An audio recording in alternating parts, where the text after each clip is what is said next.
Ready for a deep dive into integrative psychotherapy. We're going to unpack what it is, how it came about, and where it's going. Sounds fascinating. We're digging into this academic text, Unit4.pdf, and our experts here to help us pull out the good stuff. Awesome. I'm excited to break it down. Get ready for some aha moments. So, psychotherapy. It's had quite the journey. Oh, absolutely. It started with all these separate schools of thought, like psychoanalysis, behaviorism. Right. Each one convinced it had all the answers. Kind of like warring factions, Yeah, like totally different camps. Okay, so picture this. It's the 1970s. Therapy's having a bit of an identity crisis. Uh-huh. Yeah. When did this shift towards integration start gaining traction? Well, therapists started noticing that none of these approaches were perfect for every situation. It's like having a toolbox with only a hammer. You can try to use it for everything, but Exactly. It won't always work. makes sense. Yeah. You wouldn't want a mechanic showing up with just a screwdriver. Right. So how did therapists start embracing this more tools in the toolbox approach? Yeah, how did they? Well, the Society for the Exploration of Psychotherapy Integration, or SEPI, formed in 1979. That was huge EE. SEPI. Okay. I remember reading about one of their first conferences, all these big names from different therapy camps, finally in the same room. Wow, that's got to be interesting. They were finally willing to have open discussions about each other's strengths and weaknesses. So it was like the Berlin Wall coming down, but in the therapy world. Exactly. They realized integrating different approaches could be more effective than just sticking to one. Okay, so we've got therapists realizing they need a bigger toolkit. Right. What were some of the other big factors driving this move toward integration? Well, put yourself in the client's shoes, right? Would you want a therapist limited to just one way of thinking? Definitely not. Yeah. I'd want someone who could adapt to M1 needs. Exactly. Someone who can tailor their approach. And research started backing this up, too. Studies were showing integrated approaches could be more effective. Especially for complex issues, I bet. You got it. So therapists are realizing their limitations. Clients want more personalized care. Makes total sense. And research is showing the benefits of integration. All the pieces were falling into place. Yeah, it's all coming together. Oh, and don't forget the growing demand for shorter-term therapy. Ah, yes. Time is precious. Those often benefit from a more flexible, integrative approach. Okay, so integration was becoming essential. But how did therapists actually start putting it into practice? Well, they didn't just start randomly mixing and matching techniques. Right. There's got to be some method to the madness. There are distinct integration styles, different ways therapists go about combining approaches. Okay, so let's break down those different styles. What were some of the main approaches that emerged?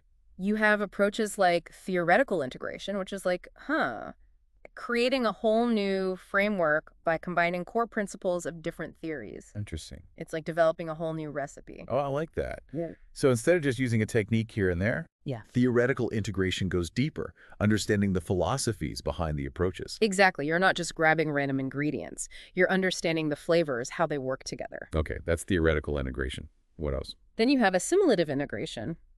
This is more about sticking with one main theoretical orientation, but incorporating techniques from others as needed. So it's like having your go-to recipe, but adding a little spice. Exactly. It's about expanding your repertoire without abandoning your core principles. Gotcha.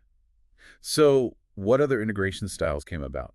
Well, there's common factors integration. This focuses on those core elements that make therapy effective, no matter the approach. So what works across the board, regardless of the specific therapy brand? Precisely. It's about understanding the essence of what makes therapy work. Interesting. So are there any more styles? Yeah, finally, there are multi-theoretical approaches. These don't necessarily blend theories, but offer a framework for using multiple theories together. Okay, I'm starting to see the nuances between these integration styles. It's not just a free-for-all. Definitely not. But with all this blending and choosing, how do therapists make sure they're being effective? That's a great question.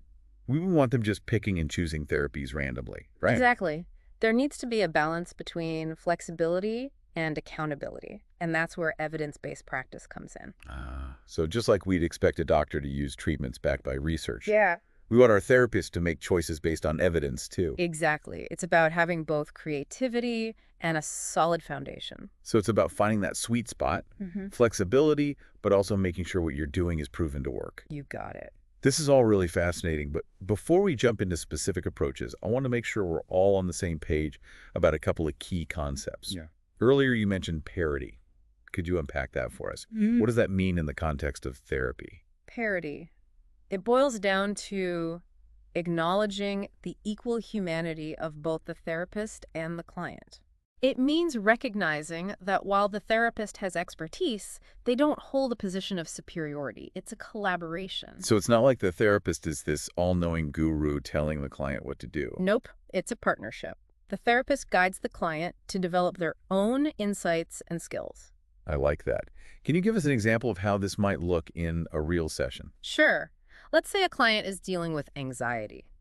A therapist practicing parity might say, "It sounds like you're really struggling, and I want to work with you to find strategies that help you feel more empowered to manage it." That's a really good example. It shows the difference between dictating and collaborating. Right. Now, you also mentioned evidence-based practice. What are some resources that therapists use to stay up to date on the latest research? Oh, there are a bunch. You've got the Cochrane collaboration. They do these systematic reviews of healthcare interventions. Including psychotherapy. Yep. Then there's a National Guideline Clearinghouse. They offer evidence-based guidelines for various health conditions. Including mental health. Of course. And we can't forget the American Psychiatric Association. They publish practice guidelines for different mental disorders. So therapists have a lot of resources to guide their practice. Now let's dive into two specific multi-theoretical approaches that you mentioned earlier. The Transtheoretical model and Brooks Harris's multi-theoretical model. Okay. What makes those stand out? Well, the Transtheoretical model is all about recognizing that change happens in stages. It's like, think about someone trying to quit smoking. Right. It's not an overnight thing. Exactly. There's a whole process. Yeah. This model outlines those stages. From like, I'm not even thinking about quitting, to I've quit and I'm staying quit. Yeah. Pre-contemplation to maintenance. It's really adaptable because it meets the client wherever they are in their journey. It acknowledges that people are in different places when it comes to change. Absolutely. Now, Brooks Harris's multi-theoretical model. Yes. Tell us about that one. It provides a framework for integrating 7 different approaches: cognitive, behavioral, experiential, biopsychosocial, psychodynamic, systemic, and multicultural. Quite a range. Wow, 7. That's a lot to consider. It is. It acknowledges that to really understand someone's struggles, you need to consider multiple perspectives. So how does a therapist using this model decide which approach to focus on in a session? Well, the beauty of this model is that it gives therapists tools to assess each of those domains and tailor their interventions. Let's say someone comes in with social anxiety. Okay. Using this model, the therapist might consider their negative thoughts. The cognitive side. Right. Also, avoidance behaviors, past experiences contributing to the anxiety, biological predispositions, underlying emotional conflicts. Wow, so many layers. Even family dynamics and cultural background. So it's like having different lenses to look through. The therapist can switch between them as needed to get a clearer picture. Precisely. And that brings us to multimodal therapy. Which really embodies this integrated approach, right? Absolutely. It was developed by Arnold Lazarus, a fascinating figure who just refused to be boxed in by one theory. His journey to creating multimodal therapy is a story of constant exploration, really. Lazarus, he was incredible.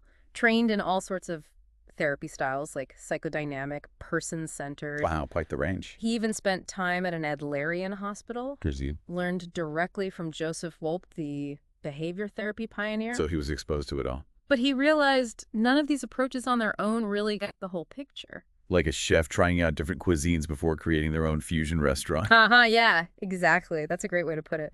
So he took the best bits from each approach, blended them into multimodal therapy. Multimodal therapy. Oh. Technically, it's eclectic, meaning it borrows techniques pretty freely, but it's very systematic in how it assesses and treats the whole person. I see. So there's a structure to it. Absolutely. And that's where the basic ID framework comes in. Basic ID sounds kind of like a secret code.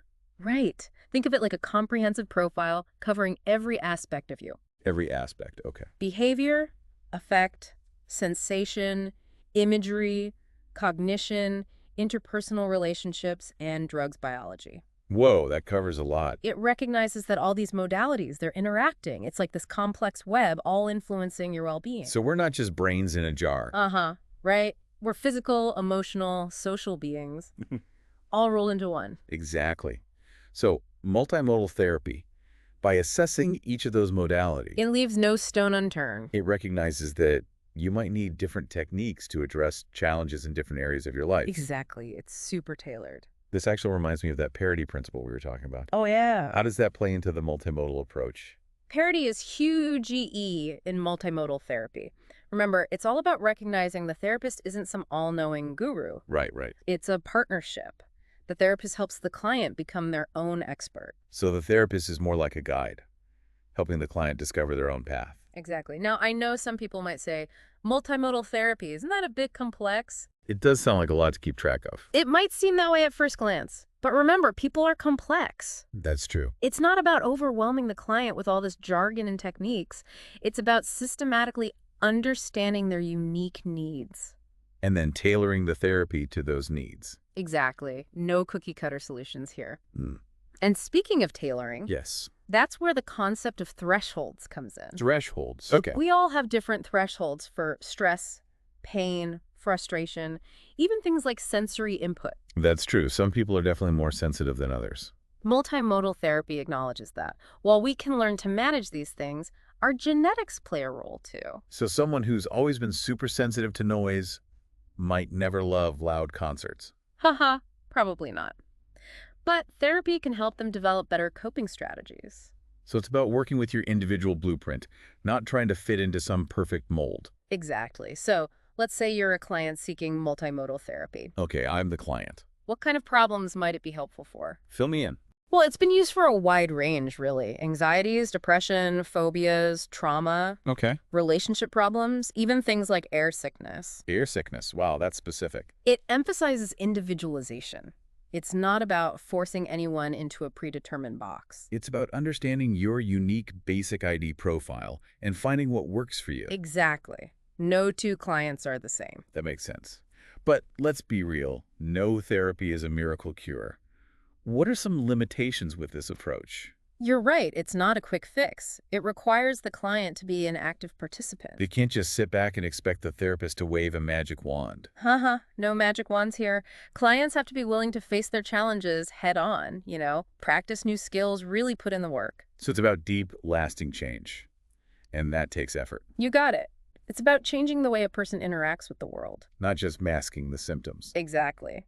And that brings us to another key concept, psychological health. Okay, what does that look like from a multimodal perspective? It's about achieving balance across all those basic ID modalities. Having the skills to manage your emotions, cope with stress, Okay. engage in healthy behaviors, nurture good relationships, and think in ways that support your well-being. So it's not just the absence of problems.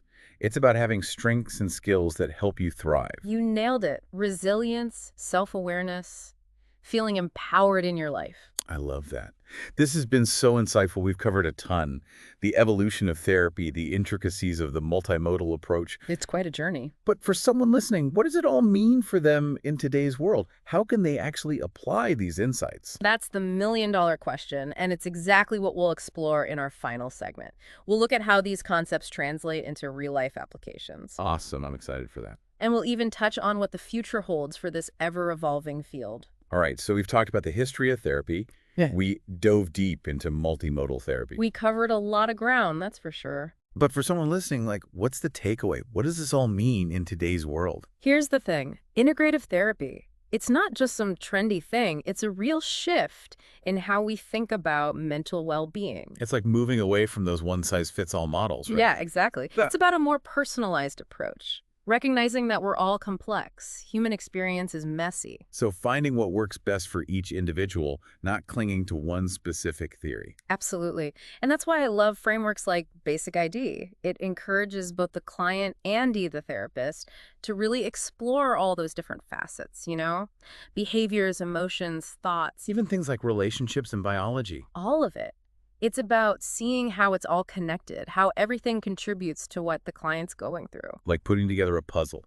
Figuring out how all those pieces fit to make the bigger picture. I love that. And once you have that understanding, you can start to see where you might need support, but also what strengths you already have. It sounds empowering, hey, I'm not just a bunch of symptoms. I'm a whole person with the capacity to heal and grow. Yes, exactly. And integrative therapy gives you the tools to do just that. What would you say to someone listening who maybe feels hesitant to try therapy? Like maybe they had a bad experience before, or they're just not sure where to start. I'd say don't give up on finding the right fit. There are so many different therapists and approaches out there these days. It's like trying on shoes, right? Yeah. You might have to try on a few pairs before you find the ones that fit just right. Exactly. So keep searching until you find what works for you. Here's something to think about, though.